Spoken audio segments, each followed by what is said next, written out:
जहां ज्यादातर देश अभी भी अपने नागरिकों को अफगानिस्तान से निकालने की कोशिश कर रहे हैं, वहीं भारत भी इसी कोशिश में लगा है और इसी के साथ ही साथ भारत कोरोना की लड़ाई में मित्र देशों की भी मदद कर रहा है।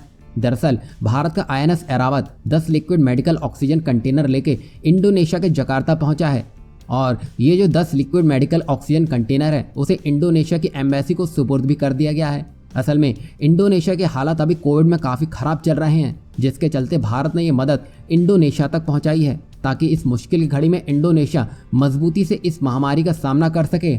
और यहाँ हम आपको बता दें कि भारत मिशन सागर के तहत अपने मित्र देशों को मदद पहुंचा रहा है।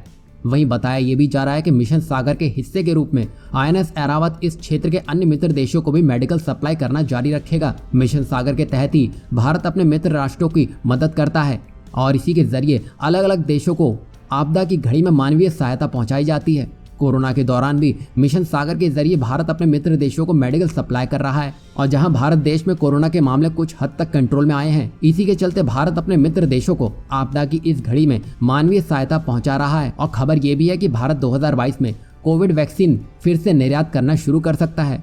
दरअसल भारत अभी ज़्यादा से ज़्यादा अपनी वैक्स आबादी को टीकाकरण करने पर ध्यान दे रहा है और ऐसा होने के बाद भारत के पास बाकी दुनिया के साथ साझा करने के लिए पर्याप्त टीके होंगे। जहां हम आपको बता दें कि भारत सरकार की यह मदद दुनिया के अलग अलग देशों के साथ मित्रता को और मजबूत करती है। भारत अपने मित्र राष्ट्रों को अक्सर ऐसी मदद पहुंचाता रहता है। इंडोनेशिया ने भी भारत को कोरोना की दूसरी लहर के समय 3400 ऑक्सीजन सिलेंडर और कंसंट्रेटर दिए थे, लेकिन कुछ समय पहले वहां भी कोरोना संकट के चलते ऑक्सीजन की कमी आ गई है। यहाँ गंभीर मरीजों की संख्या बढ़ गई है, जिसके बाद अब भारत की तरफ से इंडोनेशिया को मदद पहुंचाई जा रही है। और भारत की इस मदद पर आप सबका क्या कहना है, जरूर बताइएगा।